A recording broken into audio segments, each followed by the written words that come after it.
Hello, good morning students. कैसे हो आप लोग? मैं आप विक्रम, आप लोगों का अकाउंटेंसी टीचर। जैसे कि आप लोगों को पता है, हम लोग अकाउंटेंसी के सैंपल पेपर की डिस्कशन पर बात कर रहे थे और हमने सीबीएसई के द्वारा इशू किए गए सैंपल पेपर एग्जामिनेशन 2021 के लिए जो है नियर अबाउट 13 क्वेश्चन जो हैं डिस्कस कर लिए थे। आज हम लोग फर्दर कुछ और क्वेश्चंस जो हैं उस सैंपल पेपर के डिस्कस करेंगे। होप सो कि आपको हमारी क्लास अच्छी लग रही है, आप जो है कंसेप्ट को अंडरस्टैंड कर पा रहे हैं और मैं आप लोगों के लेवल तक जाकर आप लोगों को पढ़ा पा रहा हूँ। आप लोगों की जो अंडरस्टैंडिंग है उसको बिल्डअप कर पा रहा हूँ। अगर ऐसा है तो, और जिन बच्चों ने अब तक जो है हमारी क्लास को लाइक या सब्सक्राइब नहीं किया है, तो मेरी उन लोगों से, उन बच्चों से रिक्वेस्ट है कि वो हमारे चैनल को सब्सक्राइब करें ज़्यादा से ज़्यादा और इस लिंक को ज़्यादा से ज़्यादा अपने दोस्तों तक शेयर करें, ताकि उन बच्चों को बेनिफिट मिल सके जो एवरेज या बिलो एवरेज बच्चे हैं, और जो बहुत ही अच्छे बच्चे हैं उनको भी इस क्लास का पूरा पूरा बेनिफिट मिल सके, उनको इस बात से अवेयरनेस मिल सके कि क्वेश्चन किस तरीके से कहाँ कहाँ से पूछे जा सकते हैं, किस तरीके से हम क्वेश्चन को अटेम्प्ट कर सकते हैं। चलिए ज़्यादा समय ना लगाते हुए हम अपनी आज की क्लास को कंटिन्यू करते हैं। मैं स्क्रीन शेयरिंग आप लोगों के साथ कर रहा हूँ।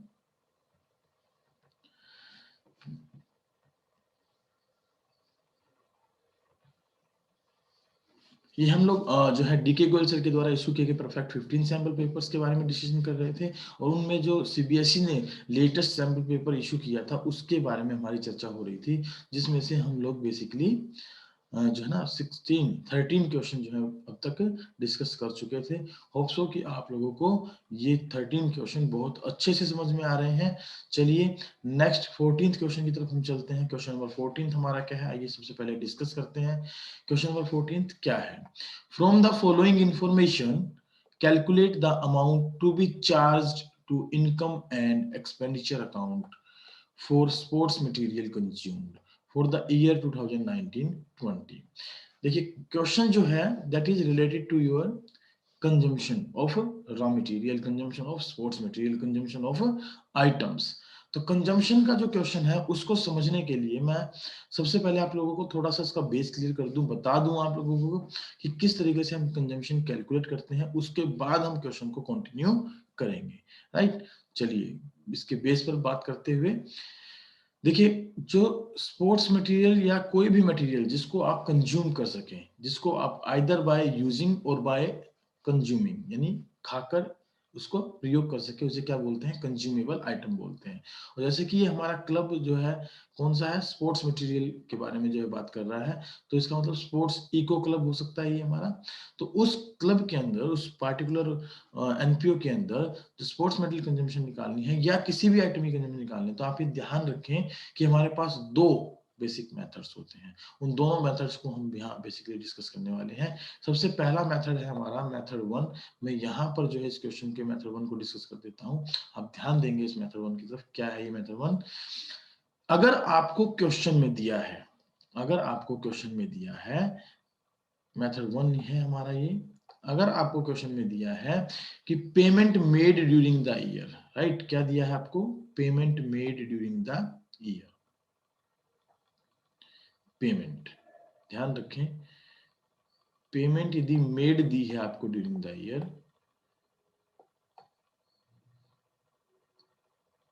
नॉट फॉर परचेज, सिंपल लिखा है पेमेंट मेड, तो आप पेमेंट मेथड यूज करेंगे। हमने इसको जो अपने सुविधा के लिए इसका नाम दे दिया है मेथड 1 को, that is payment method, right, payment method, क्योंकि हम लोग पेमेंट को यहाँ पर बेस मानकर चलते हैं। तो पेमेंट मेथड अगर हमें दिया है, पेमेंट हमें दी है, तो हम पेमेंट लेकर चलेंगे। उसमें हम लोग दो एलिमेंट प्लस करते हैं, दो एलिमेंट माइनस करते हैं। कौन से दो प्लस करते हैं, कौन से दो माइनस करते हैं? जो करंट ईयर से रिलेटेड आइटम है that is to be added, और जो प्रीवियस ईयर या नेक्स्ट ईयर से रिलेटेड आइटम है वो हम माइनस करते हैं। जैसे आउटस्टैंडिंग आपको दिया है, outstanding creditors, right, outstanding creditors, क्योंकि क्रेडिटर्स जनरली हमारे पेमेंट से रिलेट करते हैं। तो आउटस्टैंडिंग क्रेडिटर हमारे कौन से? करंट ईयर के, जो करंट ईयर में आउटस्टैंडिंग है। और जनरली हम इसमें फिगर जो उठाते हैं वो कौन सा उठाते हैं? एज ऑन, एज ऑन वाला फिगर उठाते हैं। अगर एज ऑन नहीं है तो हम उसे एज ऑन मेंटेन कर लेते हैं, राइट। तो इसको हम यहाँ क्या करते हैं, प्लस करते हैं। नेक्स्ट, जो आप पेमेंट करते हो एडवांस में to the creditor, payment in advance, payment in advance किसको, क्रेडिटर को। अगर आप एडवांस में क्रेडिटर को पेमेंट करते हो टू द क्रेडिटर, कब, करंट ईयर के बिगिनिंग में, करंट ईयर के बिगिनिंग में, या फिर करंट ईयर बिगिनिंग या फिर प्रीवियस ईयर एंड, ध्यान रखिएगा प्रीवियस ईयर एंड, क्योंकि जो एलिमेंट आप एडवांस में पेड कर रहे हो करंट ईयर के बिगिनिंग में, तो करंट ईयर के लिए पेमेंट है, या फिर प्रीवियस ईयर के एंड में दी आपने पेमेंट की है, तो प्रीवियस ईयर के एंड में इस करंट ईयर के लिए पेमेंट है, राइट। तो ये करंट ईयर का एलिमेंट होगा, इसलिए हम इसको क्या कर लेते हैं यहाँ पर प्लस करके चलेंगे। उसके बाद दो एलिमेंट हम माइनस करेंगे as it is, outstanding creditors, outstanding creditors as on, as on कब, एंड ऑफ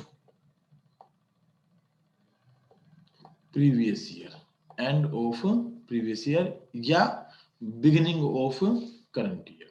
और दूसरा paid in advance, paid in advance, paid in advance to creditors, कब का, end of current year, end of current year. ये कौन सा amount होगा हमारा एंड ऑफ करंट ईयर लिखने के बाद, ये हमारा होगा नेक्स्ट ईयर के लिए अमाउंट। इन दोनों को आप यहाँ पर माइनस करके चलेंगे, क्यों, क्योंकि एक प्रीवियस ईयर से रिलेटेड है और एक नेक्स्ट ईयर से रिलेटेड है, तो ये हमारे लिए माइनस के एलिमेंट हो जाएंगे। इस तरीके से जब हम ये चार एडजस्टमेंट कर देते हैं तो हमारे पास जो फिगर निकल कर आता है उस फिगर को हम क्या कहेंगे, basically that is purchases, that is purchases, वो हमारे को परचेज दी होगी। और परचेजेस में यदि क्वेश्चन के अंदर आपको कैश परचेजेस सेपरेटली दी हुई हो, क्या दी हुई हो, कैश परचेजेस दी हुई हो, तो ये हमारी कौन सी परचेज हो जाएगी, क्रेडिट परचेज हो जाएगी। और इसमें हम क्या प्लस कर लेंगे, अपनी कैश परचेज प्लस कर लेंगे, राइट। कैश परचेज हम इसमें प्लस करके चल पड़ेंगे। अब ध्यान रखेंगे, अगर आपको परचेजेस से रिलेटेड कोई एलिमेंट बाहर नहीं दिया है then it will be considered as total purchases, तो हम इसे टोटल परचेजेस मानेंगे। अदरवाइज ये हमारी क्रेडिट परचेज होती है और कैश परचेज जनरली हमें बाहर गिवन होती है, उसको आप यहाँ पर प्लस करेंगे, then it will becomes the total purchase. ये क्या बन जाएगी, आपकी टोटल परचेज बन जाएगी। होप सो आपको यहाँ तक ये मेथड समझ में आ गया होगा, ये टोटल परचेज बन जाएगी, क्लियर। उसके बाद यदि आपने ड्यूरिंग द ईयर कोई सेल्स किया है, किसी प्रकार का मटेरियल जो है वो सेल की है, तो आप उस सेल्स को यहाँ पर माइनस करके चलेंगे एट बुक वैल्यू, यानी कि जो भी उसकी बुक वैल्यू है उस बुक वैल्यू पर आप उसको क्या कर देंगे, सेल कर देंगे, यानी वो माइनस यहाँ से कर देंगे, ताकि आपको ये पता लग सके कि आपके पास नेट स्टॉक कितना है और उस स्टॉक के अंदर कितना पार्टिकुलरली आपने ओपनिंग स्टॉक का आपके पास था वो आप इसमें क्या करेंगे, प्लस करेंगे, और क्लोजिंग स्टॉक का जो एलिमेंट था वो आप इसमें से क्या करेंगे, माइनस करेंगे, राइट। क्लोजिंग स्टॉक आप इसमें से माइनस कर देंगे, ताकि आपके पास जो बैलेंस बचे वो नेट बैलेंस बच जाए कंजम्पशन का, कितना मटेरियल आपने ड्यूरिंग द ईयर क्या किया है, कंज्यूम किया है। तो इस तरीके से जो हमारे पास फिगर निकल कर आता है that is to be termed as consumption, हम उसे क्या कहेंगे, कंजम्पशन के नाम से बुलाएंगे। होप सो कि आपको ये पॉइंट यहाँ तक बिल्कुल क्लियर है। देखिए मैं रिपीट कर दूं, अगर पेमेंट आपको गिवन है तो आप दो एलिमेंट प्लस करेंगे, जो कि या तो हमारे करंट ईयर आउटस्टैंडिंग होंगे या करंट ईयर एडवांस होंगे, राइट। और दो हम माइनस करेंगे जो कि प्रीवियस ईयर आउटस्टैंडिंग होंगे या फिर नेक्स्ट ईयर एडवांस होगा, इसको हम माइनस करेंगे। जो बचेगा that is your credit purchase, उसमें आप कैश परचेज प्लस करेंगे, फिर टोटल परचेज आएगी, अगर सेल्स है तो उसकी बुक वैल्यू माइनस करेंगे, जो अमाउंट बचेगी उसमें ओपनिंग स्टॉक आप प्लस कर देंगे, क्लोजिंग स्टॉक माइनस कर देंगे, और आपके सामने निकल कर आएगी consumption. This is your first method, right. ये आपका फर्स्ट मेथड है। अगर आपको एलिमेंट्स इस तरीके के दिए हो और पेमेंट दी हो तो आप इन एलिमेंट्स का ट्रीटमेंट करके चलते हैं। चलिए मेथड नंबर 2 पर चलते हैं। अगर आपको मैं कहूं कि यहां से एक लाइन में ड्रॉ कर देता हूं इस मेथड में, यहां से मैं एक लाइन ड्रॉ कर देता हूं, इसके ठीक नीचे नीचे का पॉइंट, ये वाला जो पॉइंट हमारा है, ये वाला जो पॉइंट है, इतना पॉइंट, ये हमारा क्या कहलाएगा, मेथड 2 कहलाएगा, मेथड 2, मेथड 2। इसको मेथड 2 के नाम से बोलेंगे। जब आपको परचेजेज ड्यूरिंग द ईयर दे रखी है, परचेजेज ड्यूरिंग द ईयर दे रखी है, तो उस कंडीशन में आप क्या यूज करेंगे, टोटल परचेज जो भी है आपकी वो ले लेंगे, उसमें सेल माइनस कर देंगे और outstanding stock, sorry opening stock जो है वो प्लस कर देंगे, क्लोजिंग स्टॉक माइनस कर देंगे, जो बचेगी that will be called as your consumption under the method 2। Hope so कि मेथड 1 जो है आपको समझ में आया क्या था, और मेथड 1 के अंदर जो लास्ट का पोर्शन है वही है, बशर्ते कि क्वेश्चन में आपको क्या दिया गया हो, परचेजेस दी गई हो। और परचेजेस जब दी जाती है तो ऊपर के 4 एलिमेंट का हम कोई ट्रीटमेंट नहीं करते हैं। Is it clear? आइए अब चलते हैं अपने क्वेश्चन की तरफ। क्वेश्चन में क्या दिया है उसको देखते हुए हम क्वेश्चन को सोल्व करेंगे। क्वेश्चन में दिया है स्टॉक ऑफ स्पोर्ट्स मटेरियल 1/4/2019, जैसे कि ऊपर मैं देख पा रहा हूँ 2019-20 के लिए है, तो ये जो डेट है ये कौन सा स्टॉक होगा हमारा, that is to be called as opening stock. और नेक्स्ट है amount paid to creditors during the year. देखिए क्या दे दिया आपको, amount paid to creditors, it means it is given as payment. ये हमें क्या दी है, पेमेंट दी है, राइट। तो आप ये पेमेंट मेथड को आप यहाँ पर फॉलो करेंगे। इट मीन सबसे पहले आप लिख लेंगे अपनी पेमेंट 3 लाख रुपए की, फिर इसमें आप क्या करेंगे, add outstanding creditor at the end of current year. चलिए देखते हैं ये क्या है। ये हमारा था opening stock.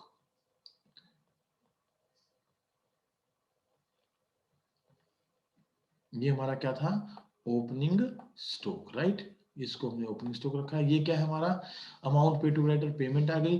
Creditor for sports material, creditor for sports material 1/4/2019, ये क्या हो गया हमारा, outstanding, outstanding creditors in beginning.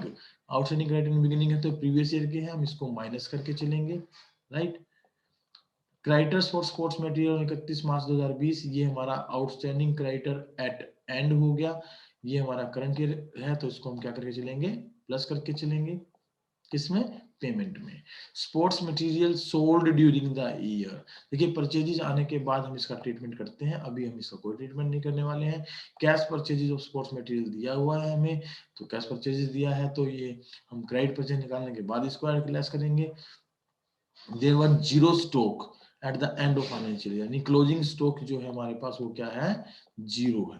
Closing stock की वैल्यू कितनी है हमारी, जीरो है, यानी ओपनिंग स्टॉक है, क्लोजिंग स्टॉक जीरो है, और हमें पेमेंट दी है और क्रेडिटर्स के आइटम दिए हैं। तो हम इस मेथड को यदि फॉलो करें तो 3 लाख रुपए तो हमारा क्या आ गया, टोटल पेमेंट आ गई। टोटल पेमेंट में हम 3 लाख में क्या कर देंगे, creditor for sports material in beginning जो है वो माइनस कर देंगे, यानी 1 लाख रुपए हमारे यहाँ क्या हो जाएंगे, माइनस हो जाएंगे, और क्रेडिटर एट द एंड क्या हो जाएंगे, प्लस हो जाएंगे। इनको प्लस कर लेंगे तो टोटल नेट डिफरेंस कितना है इनका, 20,000 रुपए माइनस के। तो 20,000 रुपए माइनस करने के बाद मेरे पास जो फिगर बचता है वो बचता है 2,80,000 रुपए का फिगर, राइट, 280।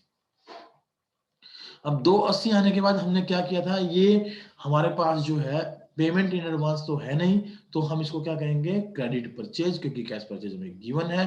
तो कैश परचेज इसमें आप प्लस कर लें 1,30,000 रुपए की, आपके पास टोटल बैलेंस आ जाएगा 4,10,000 रुपए का। 4,10,000 के अंदर आप ओपनिंग स्टॉक कितना है हमारे पास, 60,000 का, और क्लोजिंग स्टॉक जीरो है। और उससे पहले मैंने बताया था यदि सेल हो तो उसकी बुक वैल्यू आपने माइनस करनी है, तो बुक वैल्यू कितनी है, 35,000। तो 35,000 रुपए की आप सेल को क्या कर देंगे, यहाँ पर माइनस कर देंगे। ये जो फिगर बचेगा ये आपके पास अमाउंट निकल कर आया, 4 लाख में से 35,000 गए तो 3,65,000, 3,75,000 रुपए आपके पास फिगर जो है यहाँ बचा है। इसके अंदर हम क्या करने वाले हैं, ओपनिंग स्टॉक को प्लस करने वाले हैं। ओपनिंग स्टॉक कितना है हमारा, 60,000 रुपए का ओपनिंग स्टॉक है, राइट। तो इसको आप यहाँ प्लस कर लेंगे, ये अमाउंट आ जाएगी आपके पास कितनी, 4,35,000 रुपए। तो 4,35,000 रुपए जो आपके पास अमाउंट आई है, ये आपकी क्या कहलाएगी यहाँ पर, कंजम्पशन। तो इसको आप क्या कहेंगे, कंजम्पशन। और जिसको आपने कहाँ दिखाना है, इनकम एंड एक्सपेंडिचर अकाउंट में। और इनकम और एक्सपेंडिचर अकाउंट जब हम बनाते हैं तो इनकम और एक्सपेंडिचर अकाउंट में सिंपली लिख देंगे क्या, इनकम यहाँ लिखेंगे हमारी एक्सपेंडिचर्स, ये हमारे एक्सपेंडिचर्स हैं, ये हमारे इनकम है, ये भी फॉर द ईयर एंडिंग बनता है 2019-20 में बनेगा। और यहाँ पर हम लिख देंगे सिंपली अपना to sports material consumed, to sports material consumed, और अमाउंट हम लिख देंगे 4,35,000 रुपए। होप सो आपको ये क्वेश्चन जो है अच्छे से समझ में आया है।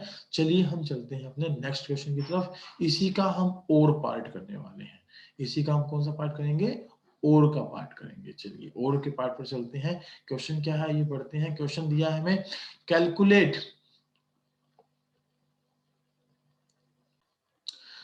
amount of subscription to be credited to income and expenditure account for the year 2019-20। हमें इसमें क्या कैलकुलेट करना है? अमाउंट ऑफ सब्सक्रिप्शन निकालना है जो कि इनकम एंड एक्सपेंडिचर अकाउंट में क्रेडिट होगा, राइट। तो हमें क्रेडिटेड अमाउंट निकालनी है और ये क्वेश्चन हमारे इस प्रकार को दिया हुआ है। Amount receive during the year हमें दिया गया है, जिसमें 20,000 रुपए 18-19 के शामिल हैं, 30,000 रुपए हमारे 21-20-21 के शामिल हैं और 10,000 रुपए हमारे 21-22 के शामिल है। टोटल अमाउंट रिसीव्ड है 7,80,000 रुपए। ये रिसिप्ट एंड पेमेंट का बैलेंस है हमारे पास, जो रिसिप्ट और पेमेंट में हमें दिया हुआ है, राइट। कहाँ दिया है ये हमें balance? Receipt and payment account के अंदर। फिर है subscription received in advance as on 1/4/2019 including 15,000 for 2020-21। तो 35,000 रुपए हमें दिए हुए हैं, जिसमें 15,000 रुपए हमारे किस चीज के शामिल हैं? 2020 और 2021 के। इसका मतलब कि जो एडवांस 20-21 का 30,000 रुपए है, उसमें 15,000 रुपए और भी हमें मिले हैं। टोटल हमारे पास अमाउंट हो गई कितनी? 45,000 20-21 के लिए। चलिए आगे चलते हैं। हमें दिया है subscription in arrear as on 1/4/2019। इसे आप क्या कहेंगे? इसे आप कहेंगे outstanding subscription at the end of current year और end of previous year, end of previous year, क्योंकि ईयर हमारा 19-20 है, एंड ऑफ प्रीवियस ईयर, या आप कहेंगे beginning of current year, beginning of current year, right. ये आपका आउटस्टैंडिंग सब्सक्रिप्शन है। और अगर इसकी तरफ चलें, subscription in arrear as on 31 March 2020, तो इसे क्या कहोगे आप?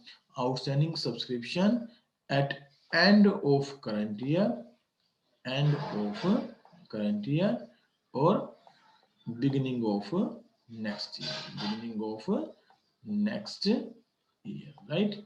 ये हमारा पार्टिकुलरली क्या होगा? इस तरीके का सब्सक्रिप्शन होगा। और हमें क्या दिया है इंफॉर्मेशन में, देखते हैं। लिखा है out of subscription in arrear on 1/4/2019 15,000 are no longer recoverable. 15,000 रुपए हमें नहीं मिलने वाले हैं। देखिए, मैं आप लोगों को इस क्वेश्चन को करवाने से पहले ये बता दूं कि किस तरीके से हम सब्सक्रिप्शन की अमाउंट की कैलकुलेशन करते हैं, और उसके लिए हम देखेंगे अपना सब्सक्रिप्शन अकाउंट। क्योंकि सब्सक्रिप्शन अकाउंट अगर आपको बनाना आ जाता है, तो उसके आधार पर आप income and expenditure account, opening balance sheet और क्लोजिंग बैलेंस शीट इजिली बना पाते हैं। और ऐसा क्वेश्चन नॉर्मली एग्जाम में 3 नंबर का आता है, और कई बार हमसे क्या पूछ लेते हैं? सब्सक्रिप्शन अकाउंट पूछ लेते हैं। आइए देखते हैं सर सब्सक्रिप्शन अकाउंट कैसे बनता है।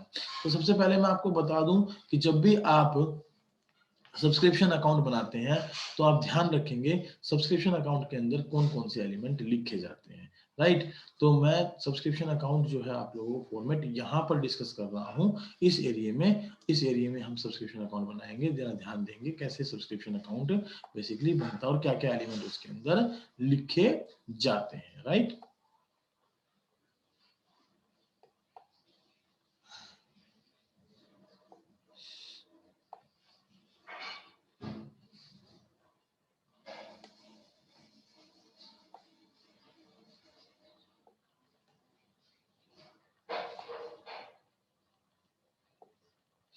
ये हम फॉर्मेट बना रहे हैं सब्सक्रिप्शन अकाउंट का। इसको लिख लेंगे सब्सक्रिप्शन अकाउंट।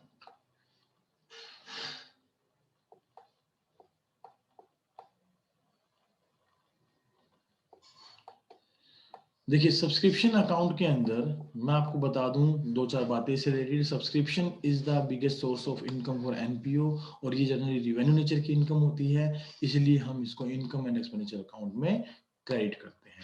और इनकम और एक्सपेंडिचर अकाउंट में जनरली वो अमाउंट क्रेडिट की जाती हैं जो कि हमारी रूटीन बेसिस पर आती है, रिवेन्यू नेचर के एलिमेंट जो कि होते हैं उन्हीं को हम वहां पर क्या करके चलते हैं, क्रेडिट करके चलते हैं। तो यहाँ पर आप फॉर्मेट बनाएंगे, लिखेंगे पार्टिकुलर, राइट, अमाउंट का कॉलम आप यहाँ मेंटेन कर लेंगे, पार्टिकुलर अमाउंट का कॉलम आप यहाँ मेंटेन कर लेंगे, राइट। तो यहाँ पर सबसे पहले हम लिखते हैं, देखिए सब्सक्रिप्शन क्योंकि इनकम है, पहले तो बात समझें क्या है, ये एक इनकम है, और इनकम यदि आउटस्टैंडिंग हो तो that is to be considered as asset for us. वो क्या मानी जाती है हमारे लिए, एसेट मानी जाती है, because we have the right to collect it.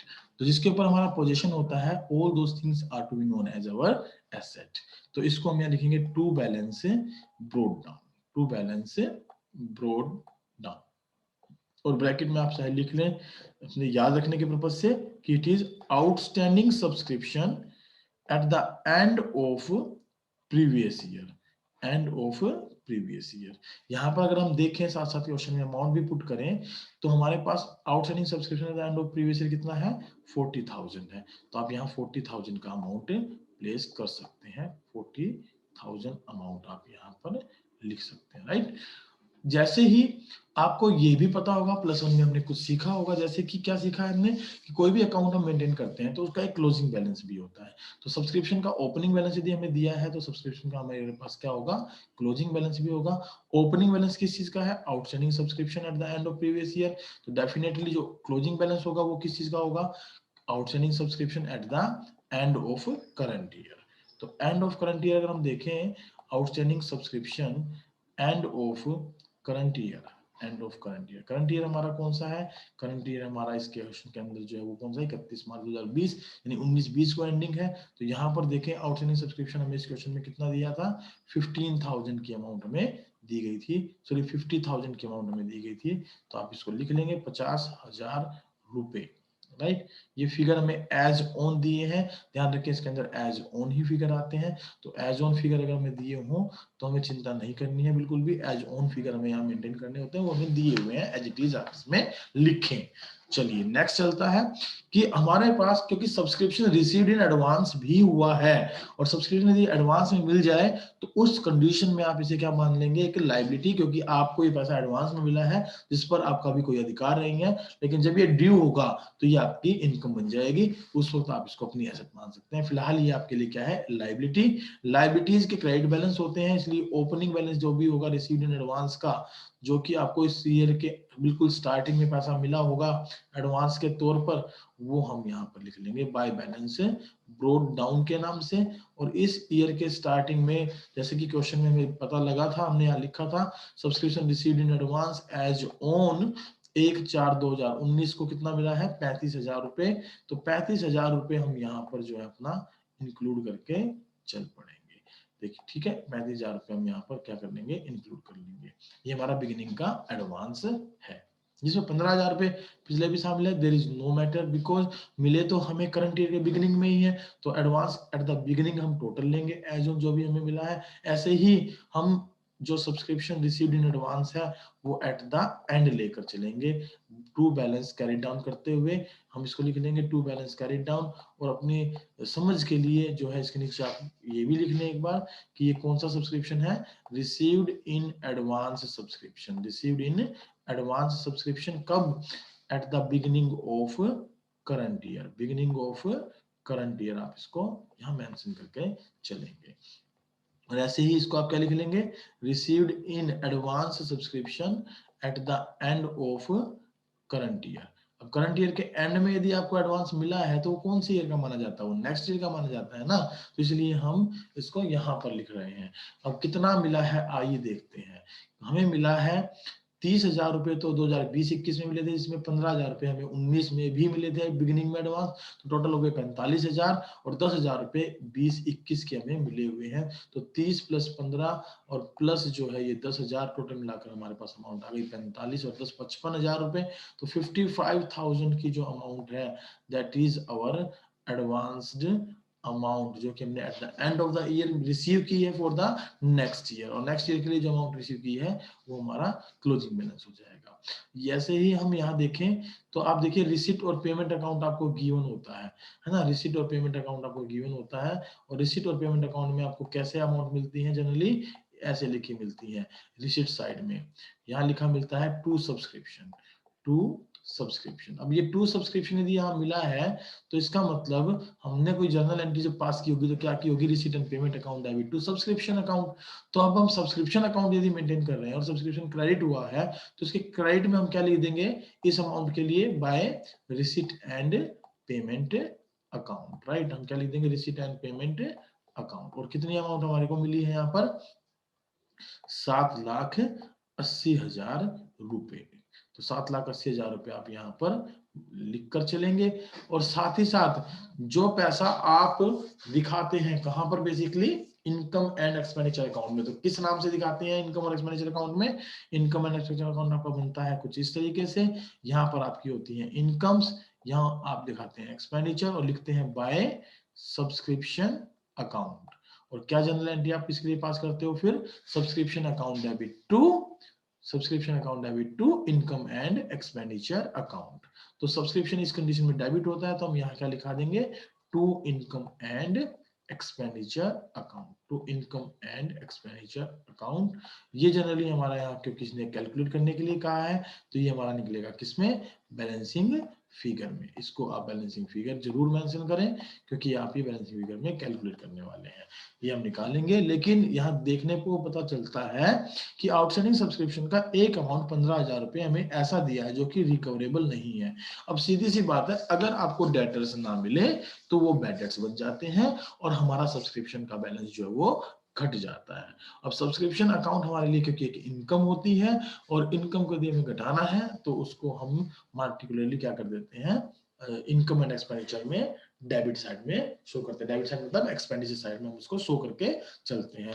और इनकम और एक्सपेंडिचर में यदि हम इसको लिख देते हैं टू सब्सक्रिप्शन तो इसका मतलब हमारी जो इनकम है वो क्या हो गई, ये वो इनकम है जो रिकवरेबल नहीं है। तो इसकी एक एंट्री हम कहाँ कर देंगे, सब्सक्रिप्शन अकाउंट के क्रेडिट में किस नाम से कर देंगे, by income and expenditure account, by income and expenditure account, bracket में लिख देंगे अनरिकवरेबल अमाउंट, अनरिकवरेबल अमाउंट। तो अनरिकवरेबल अमाउंट कितनी है यहाँ पर, 15,000 अमाउंट है हमारे पास। तो 15,000 रुपए की आप यहाँ पर अमाउंट लिख कर चलें।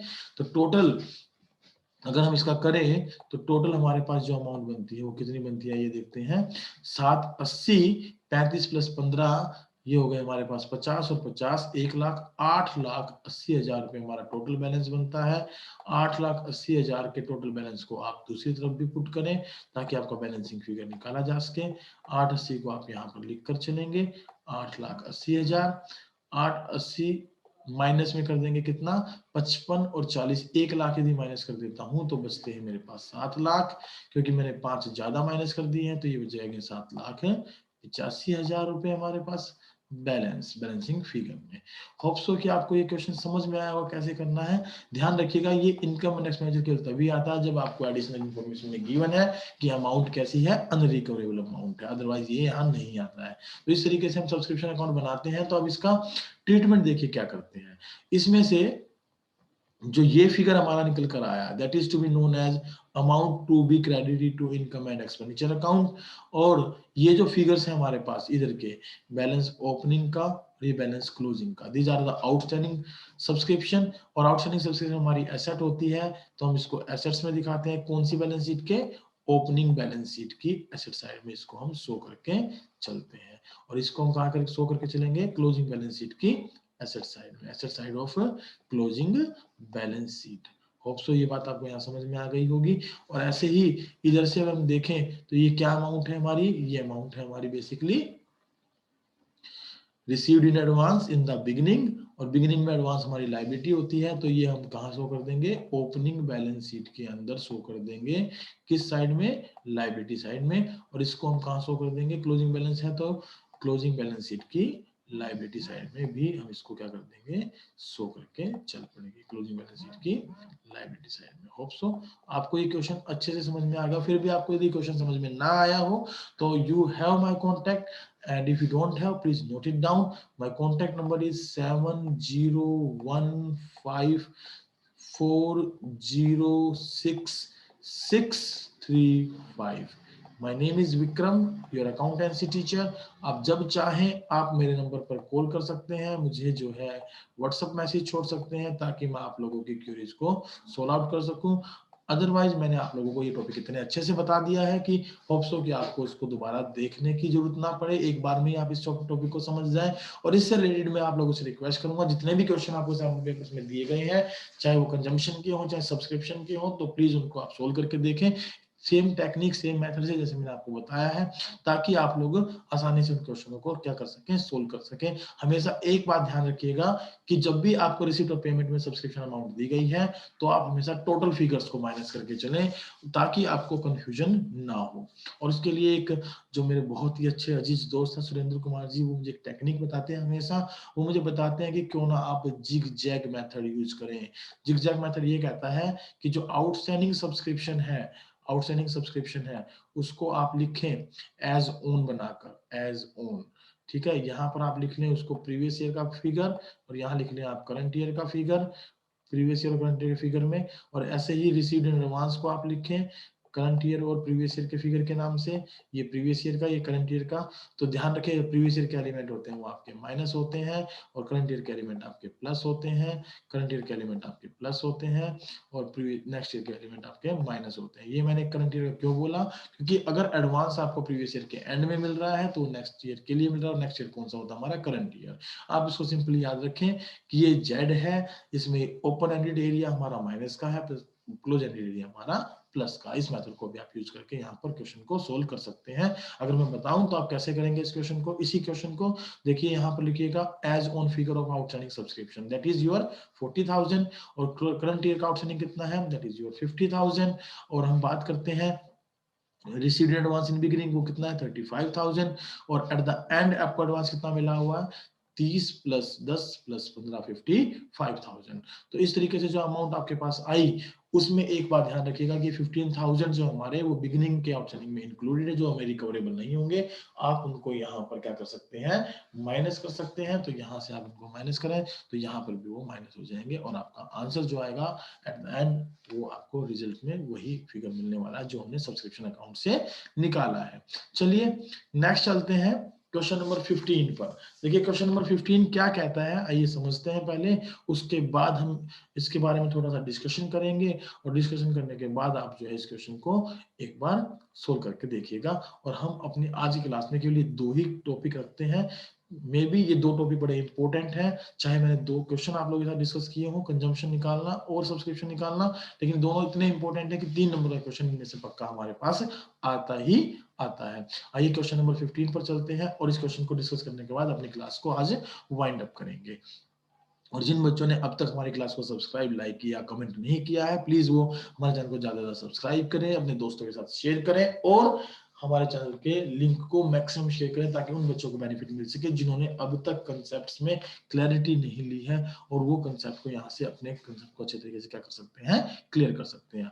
आइए क्वेश्चन नंबर 15 पढ़ते हैं। क्वेश्चन नंबर 15 क्या है, रोहित, रमन एंड रैना पार्टनर हैं फर्म के अंदर, उनकी कैपिटल अकाउंट दिए गए हैं 1 अप्रैल 2019 को, जो कि इस तरीके से हैं 2 लाख, 1,20,000, 1,60,000 रुपए रिस्पेक्टिवली। ईच पार्टनर विड्रॉ, हर एक पार्टनर निकालता है कितने रुपए, 15,000 ड्यूरिंग द फाइनेंशियल ईयर। ठीक है, as per the provision of their deed, partnership deed में क्या कहा गया है देखते हैं। Interest on capital was to be allowed 5% per annum, interest on drawing was to be charged 4% per annum, and profit or losses will be distributed in ratio 5:4:1। ये तो है हमारे प्रोविजंस। अब इन्होंने क्या किया वो देख लेते हैं एक बार।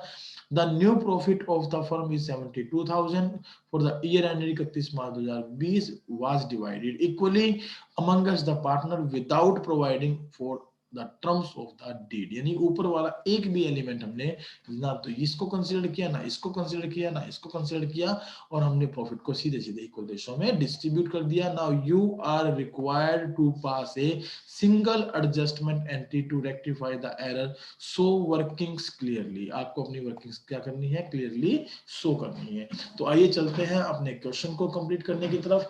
अब इस क्वेश्चन में सबसे पहले तो बात करते हैं एडजस्टमेंट एंट्री हमसे पूछी गई है, तो आपको ये पता होना चाहिए चैप्टर जो है हमारा कौन सा है, fundamental of partnership firm. Fundamental of partnership firm का ये चैप्टर है हमारा, और उसके अंदर हमारे पास ये टॉपिक है पास्ट एडजस्टमेंट का। अब पास्ट एडजस्टमेंट के टॉपिक को अगर हमें ठीक से क्लियर करना है तो मैं आप लोगों को बता दूं, आप कॉपी पेन लेकर बैठें और जो टेबल मैं आप लोगों को बनवाने वाला हूं उस टेबल के अकॉर्डिंग इस क्वेश्चन को सोल्व करने की कोशिश भी करें।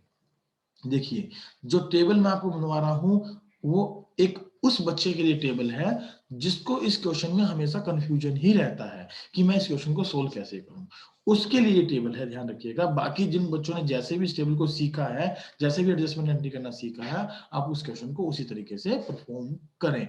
तो फिलहाल ये टेबल उन बच्चों के लिए जो कि मेरे बहुत ही जो ऐसे बच्चे हैं जिनको ऐसा लगता है कि मैं इस क्वेश्चन को कर ही नहीं सकता, वो इस क्वेश्चन को आज सोल्व करने वाले हैं। तो इस टेबल को बनाने के लिए मैं आप लोगों से रिक्वेस्ट करता हूं कि आप अपना कॉपी पेन लेकर बैठे और टेबल बनाएं। सबसे पहले आप जो है टेबल के फॉर्मेट को हॉरिजॉन्टली बनाते हैं, तो आप जो है लाइन ड्रा करेंगे और लाइन ड्रा करने के बाद आप इसमें कॉलम्स मेंटेन करना स्टार्ट करेंगे। पहला कॉलम अपना रखेंगे सीरियल नंबर का, दूसरा कॉलम आप रखेंगे पार्टिकुलर्स का, तीसरा कॉलम आप रखेंगे इक्वल इक्वल डिस्टेंस पे आप 4 कॉलम बना लें अगर पार्टनर 3 है तो, और पार्टनर यदि 4 है तो 5 कॉलम बना लें, और अगर पार्टनर 5 है तो 6 कॉलम बना ले, और 2 है तो 3 बना ले इक्वल इक्वल डिस्टेंस पे, राइट। तो ये मैंने इक्वल इक्वल डिस्टेंस पे जो है 4 कॉलम यहाँ पर मेंटेन कर लिए हैं, चारों कॉलम में यहाँ पर मेंटेन करता हूं। चलिए ये हमने एक लाइन यहाँ लगा दी है। यहाँ पर हर एक कॉलम को आप 2 हिस्सों में जो है क्या कर लेंगे, डिस्ट्रीब्यूट कर लेंगे, और उनके लिए मैं यहाँ पर एक लाइन और लगा लेता हूँ ताकि मैं इनको 2 हिस्सों में डिस्ट्रीब्यूट कर सकूं। ये मैंने 2 हिस्सों में इनको बांट लिया है सभी कॉलम्स को, राइट। 2 हिस्सों में हमने इसको बांट लिया है। यहाँ पर पार्टनर का नाम लिखेंगे, पार्टनर के नाम है हमारे रोहित। मैं रोहित को R1 से डिनोट कर देता हूँ। आप ध्यान रखें रोहित को मैं यहाँ R1 से डिनोट कर रहा हूँ, R1, और जो है रमन को मैं R2 से डिनोट कर रहा हूँ, R2, और रैना को मैं R3 से डिनोट कर रहा हूँ। और यहाँ पर मैं एक कॉलम लिख देता हूँ अपना टोटल का, ये मेरा टोटल का कॉलम यहाँ पर रहने वाला है, राइट। अब यहाँ पर अब बात करते हैं 2 कॉलम हमने क्यों बनाए हैं। एक कॉलम हमारा रहेगा डेबिट साइड और एक कॉलम रहेगी हमारी क्रेडिट साइड। ये डेबिट हो गया, ये क्रेडिट हो गया, ये डेबिट और ये क्रेडिट, और ऐसे ही ये डेबिट और ये क्रेडिट, राइट। यहाँ पर हमने बताया था पार्टिकुलर्स आप लिखेंगे, पार्टिकुलर्स का कॉलम आप मेंटेन करें अपना, यहाँ पर सीरियल नंबर लिखें अपना, और यहाँ पर हमारे पास जो ट्रांजेक्शन आ जाएंगी पार्टिकुलर्स के अंदर, क्या क्या ट्रांजेक्शन हम करने वाले हैं, तो सीरियल नंबर में पहले ट्रांजेक्शन हम यहाँ लिख लेंगे, राइट। देखिए बेटा मैं इस टेबल को जो बनवा रहा हूँ, इस टेबल ऐसी टेबल है जिसमें आपको कभी कंफ्यूजन नहीं होने वाला, राइट। आप R1 R2 R3 को पार्टनर्स के कैपिटल अकाउंट मानिएगा, और ध्यान रखिएगा पार्टनर कैपिटल अकाउंट डेबिट जो होते हैं वो क्या फिगर शो करते हैं, माइनस का, और क्रेडिट जो बैलेंस होते हैं वो क्या फिगर शो करते हैं, प्लस का। ये अपनी सुविधा के लिए आप इसको समझने के पर्पज से लिख लीजिएगा, ये माइनस है, ये प्लस है आपका, ये माइनस है और ये आपका प्लस है। और मैं जो टोटल का कॉलम बना रहा हूँ इन्हीं पार्टनर्स के लिए बना रहा हूँ, तो ये भी हमारा माइनस का हो गया और ये हमारा प्लस का कॉलम हो गया, राइट। अब बात करते हैं पहले पॉइंट पर। अब पहला पॉइंट इन्होंने सबसे पहले दिया क्या है, आइए देखते हैं। हमें सबसे पहली बात तो इन्होंने ये दी है कि जो कैपिटल है ना, कैपिटल वो बिगिनिंग की दी है। सबसे अच्छी बात तो ये दी है, अगर बिगिनिंग की कैपिटल दी है तो हमें इंटरेस्ट ऑन कैपिटल की चिंता नहीं होनी चाहिए, वो बिगिनिंग पर ही लगता है। अगर ये कैपिटल 31 मार्च को दी होती यहाँ पर तो हमें हो सकता है कि बिगिनिंग की कैपिटल भी निकालनी पड़ती। फिलहाल इस क्वेश्चन में हमें बिगिनिंग की कैपिटल नहीं निकालनी है। आइए चलते हैं, सबसे पहली गलती उन्होंने क्या की है वो उस गलती की तरफ फोकस करते हैं। गलती इन्होंने ये की है कि जो 72,000 का प्रॉफिट था वो इन्होंने इक्वली बांट दिया है बिना किसी प्रकार की एडजस्टमेंट किए हुए। तो सबसे पहली गलती को सबसे पहले आप ठीक करेंगे। प्रॉफिट जो था 72,000 का, जो कि इन्होंने गलत बांट दिया था, उसको आप क्या करेंगे, इक्वल रेशो में ही तीनों पार्टनर से वापस ले लेंगे। राइट, तो आप इसको कैसे लिखेंगे, profit of 72,000 wrongly distributed now taken back in the same ratio in which it is already distributed and ratio is 1:1:1। तो इसमें वापस लेंगे तो आप मुझे बताएं, पार्टनर के कैपिटल अकाउंट जो होते हैं, पार्टनर के कैपिटल अकाउंट जो होते हैं, नॉर्मली मैंने बताया था उनका बैलेंस क्रेडिट होता है, क्रेडिट बैलेंस होता है तो प्लस होना चाहिए। अभी मैं वापस ले रहा हूं तो वापस लूंगा तो क्या होगा, हमारा 24,000 रुपए से प्रॉफिट इनके अकाउंट में कम हो जाएगा। तो आप 24,000 रुपए यहाँ पर लिखेंगे, 24 इसके अकाउंट के डेबिट में डाल देंगे। राइट, 24,000 रुपए यहाँ आ गए और 24,000 रुपए हमारे इसके अकाउंट में भी आ गए। और मैंने आपको ये बताया है कि ये जो साइड है ना, ये टोटल है इनका, तो टोटल 72,000 आप इनके डेबिट में यहाँ पर लिखकर चलेंगे। होप सो पहली एडजस्टमेंट आपको बहुत अच्छे से समझ में आ गई कि आपको करना क्या है। जो प्रॉफिट, जो गलती सबसे पहले हुई है उस गलती को आप ठीक करेंगे। अब देखते हैं उन्होंने क्या किया। ये प्रॉफिट बांटने चाहिए थे इन एडजस्टमेंट के बाद, लेकिन ये एडजस्टमेंट से पहले ही बांट दिए तो हमने वापस ले लिए। अब इन एडजस्टमेंट को हम ठीक करते हैं। और दूसरा जो पॉइंट हमारा रहने वाला है दैट इज कि इंटरेस्ट ऑन कैपिटल 5% हमने नहीं दिया था।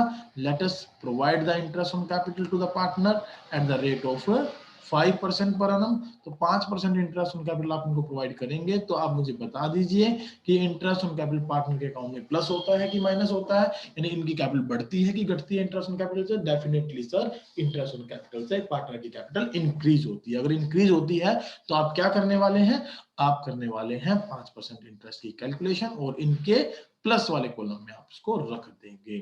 तो प्लस वाले कॉलम में रख देंगे तो मैं लाइन को थोड़ा सा बड़ा कर देता हूं। ये लीजिए, मैंने लाइन को बढ़ा दिया है ताकि आपको लिखने में दिक्कत ना आए।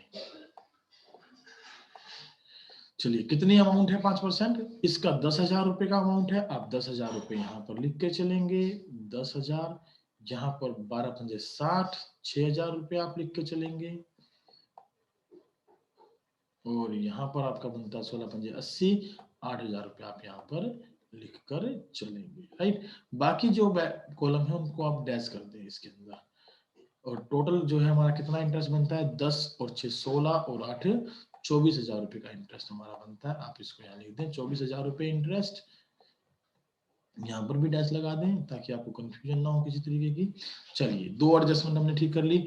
अब चलते हैं एडजस्टमेंट नंबर 3 की तरफ। एडजस्टमेंट नंबर 3 हमें क्या कहती है देखते हैं। 3 कहती है कि इंटरेस्ट ऑन ड्राइंग जो है ना 4% चार्ज करना था और ईच पार्टनर ने ड्यूरिंग द ईयर 15,000 रुपए ड्राइंग की है। तो एक पार्टनर का इंटरेस्ट ऑन ड्राइंग निकाल लो, वही सभी में पुट कर देंगे। ध्यान रखेंगे इंटरेस्ट ऑन ड्राइंग के कंसेप्ट के बारे में, अगर आपको डेट या टाइम नहीं दिया है और रेट परसेंटेज पर annum गिवन है तो आप 6 महीने का इंटरेस्ट चार्ज करते हैं। 15 चौके 60, 600 रुपए जो है हमारा इंटरेस्ट बनता है सालाना का। तो हम 6 महीने का इंटरेस्ट अगर लगाना है तो हम क्या कर देंगे, हाफ कर देंगे, जो कि कितना बनेगा 300 300। और आप मुझे बता देंगे कि जो इंटरेस्ट ऑन ड्राइंग होता है, इंटरेस्ट ऑन ड्राइंग होता है जो कि हमें लगाना है 4% की रेट से 6 महीने के लिए, क्योंकि ड्राइंग ड्यूरिंग द ईयर दी गई है, तो वो पार्टनर की कैपिटल को इंक्रीज करता है या डिक्रीज करता है। Definitely sir, interest on capital बढ़ाता है तो इंटरेस्ट ऑन ड्राइंग घटाता है। घटाता है तो आप उसको लिख देंगे किस साइड में, डेबिट साइड में, यानी इनके माइनस के कॉलम में, ताकि इनकी कैपिटल क्या हो जाए, कम हो जाए।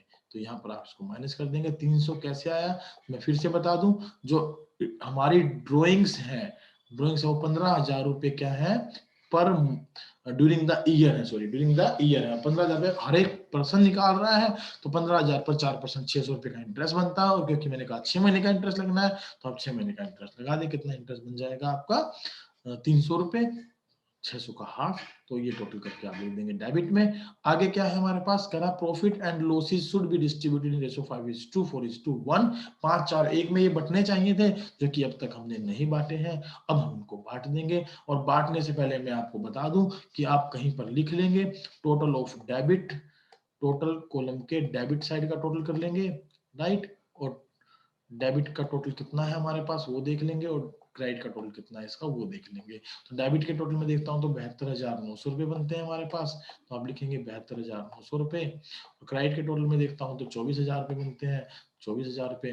तो मैं आप लोगों को ये कहना चाहता हूँ कि जब भी आप टेबल बनाएं तो टोटल के कॉलम को आपको हमेशा इक्वल करके चलना है। तो इक्वल कैसे होगा, 72,900 में से 24,000 घटेंगे, जो 48,900 अमाउंट बचेगी, तो उसको यदि मैं क्रेडिट में ही पुट कर दूं, क्रेडिट में ही पुट कर दूं, तो ये भी मेरा कितना हो जाएगा, 72,900। और डेबिट की टोटल के दोनों कॉलम डेबिट और क्रेडिट क्या हो जाएंगे, इक्वल हो जाएंगे। इनको इक्वल कब किया जा सकता है, इनके क्रेडिट में कब आएगा ये पैसा, जब पार्टनर के अकाउंट में क्रेडिट किया जाएगा, राइट। जब पार्टनर के अकाउंट में क्या किया जाएगा, क्रेडिट। तो फोर्स एडजस्टमेंट जो हमारी वो क्या रहेगी, फॉर प्रॉफिट जो है कितने रुपए के, 48,900 रुपीज के, जो कि कब कैसे बंटने चाहिए थे, 5:4:1 में बंटने चाहिए थे। ये देखिए यहाँ पर रेशो दिया है, जो कि नहीं बांटे, इनको अब हम बांट दें 5:4:1 में। तो 48,900 रुपए को यदि 5:4:1 में आप डिस्ट्रीब्यूट करते हैं तो आपके पास क्या अमाउंट निकल कर आती है, ये अमाउंट आपके पास निकल कर आती है 24,450 रुपए और 19,560 रुपए, और आपके पास अमाउंट निकल कर आती है 4,890 रुपए। देखिए ये मैंने जो है डायरेक्ट कैलकुलेट करके रखा है, तो वहां से इस फिगर को मैंने उठा लिया है। आप इसको कैलकुलेट करें, कैसे कैलकुलेट करेंगे, अगर प्रॉफिट बांटने नहीं आते हैं तो सिंपल सा मेथड है, 48,900 को आप जो है मल्टीप्लाई करा दें कितने से, 5 से, राइट, कोमा लगाएं, 4 से, कोमा लगाएं, 1 से, और डिवाइड कर दें टोटल 10 से। तो 10 से यदि डिवाइड करेंगे तो 0 से 0 कट जाएगी, तो एक पार्टनर का हिस्सा आपके सामने निकल कर आ रहा है लास्ट वाले का, उसको तो आप यहाँ लिख देंगे इसके क्रेडिट में 4,890 रुपए, 4,890 रुपए, राइट। और इसका अगर मल्टीप्लीकेशन 4 से कर देते हैं तो ये अमाउंट बनती है 19,560 रुपए, तो वो आप यहाँ पर लिख देंगे 19,560 रुपए। और दोनों को यदि जोड़ दें तो ये बन जाएगा 5वां हिस्सा, या आप 48,900 का हाफ कर दें, 24,450 रुपए, 24,450। सर हाफ क्यों किया बेटा, 5/10 इनका हिस्सा है, तो 5 का मतलब 1/2, तो 48,900 को आप 2 से डिवाइड कर दें, 24,450 हिस्सा आ जाएगा। तो आप इस तरीके से इनका अमाउंट लिखें, जैसे ही ये कॉलम इक्वल हो जाए तो इसकी आप एक एडजस्टमेंट एंट्री पास करेंगे। और मैं आपको बता दूं, आप इसके डेबिट का जोड़ यहां कर लें, क्रेडिट का जोड़ यहां कर लें, डेबिट का जोड़ कर लें, क्रेडिट का जोड़ कर लें, डेबिट का जोड़ कर लें, और क्रेडिट का जोड़ कर लें। और ध्यान रखें, जिसका बैलेंस ज्यादा है, जो भी, जैसे R1 का डेबिट में है 24,300 रुपए, कितना है, 24,300 रुपए बनता है, ये यहाँ पर मैं लिख देता हूँ 24,300 रुपए। और क्रेडिट में कितने बनते हैं इनके, क्रेडिट में बनते हैं 24 और 1,000 25,450, 25,450।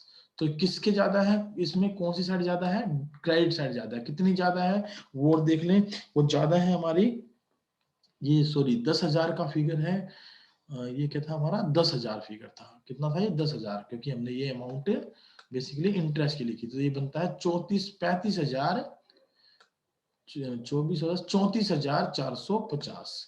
एक मिनट रुकिएगा,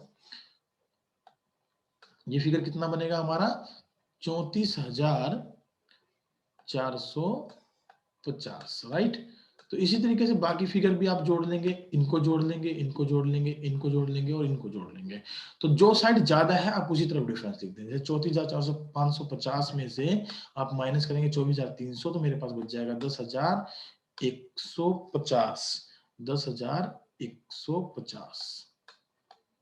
ये कितना अमाउंट है हमारा, 34,450 अमाउंट है, और 10,150 बच जाएगा। जो बच गया वो अकाउंट वही हम एंट्री में पास कर देंगे। क्रेडिट बचा है तो क्रेडिट कर देंगे, और इधर से अगर कोई अमाउंट में ये R2 क्रेडिट बचता तो इसको क्रेडिट कर देंगे, R3 का बैलेंस सपोज डेबिट बचता तो डेबिट कर देंगे। दोनों बैलेंस मिलाकर इक्वल होने चाहिए हमारे, debit is equal to credit. Hope so ये क्वेश्चन आप मुझे जो है कमेंट में करके बता देंगे कि जनरल एंट्री कितनी अमाउंट से होगी। मैं आप लोगों की कमेंट्स का इंतजार करूंगा। इस पार्टिकुलर क्वेश्चन के लिए। और आज के लिए अपनी क्लास को हम यही वाइंड अप करते हैं। तो आज मैंने आप लोगों को क्या डिस्कशन किया मैं आप लोगों के साथ शेयर कर देता हूं। मैंने आप लोगों को बताया कंजम्पशन कैसे निकालते हैं, मैंने आप लोगों को बताया सब्सक्रिप्शन कैसे कैलकुलेट करते हैं, मैंने आप लोगों को बताया एडजस्टमेंट टेबल कैसे बनती है। तो आप ये तीनों क्वेश्चन अपने जितने भी सैंपल पेपर आपको दिए गए हैं एपीसी के, उनमें से इसी प्रकार के क्वेश्चनों को सोल्व करके देखें। नेक्स्ट क्लास में हम लोग डिस्कस करेंगे इसी क्वेश्चन का और का part, 16th question and 17th question, right. इनके ऊपर हम अपनी चर्चा करेंगे और एक एक कंसेप्ट को बड़ी बारीकी से समझेंगे। होप सो कि आपको कंसेप्ट बहुत अच्छे से क्लियर हो रहे हैं। और अगर किसी प्रकार का कोई डाउट आपको लगता है तो just you can call me at any time, you can message me at any time. Hope so आपकी क्लासेस जो है बहुत अच्छे से चल रही होंगी, आपकी रिवीजन बहुत अच्छे से चल रही होगी। फिर भी यदि किसी ने रिवीजन स्टार्ट नहीं किया है तो they can come up with VVN commerce classes and हम फ्री ऑफ कॉस्ट आप लोगों को आपकी क्लास की तैयारी के लिए अपॉर्चुनिटी प्रोवाइड करेंगे। Till then thank you very much. और प्लीज आप हमारे चैनल को सब्सक्राइब, लाइक और शेयर करना ना भूलें। कमेंट करके मुझे बताएं जो लास्ट का क्वेश्चन मैंने आपको छोड़ दिया उसकी क्या जर्नल एंट्री होनी चाहिए। Thank you very much. Have a good day, bye bye, take care.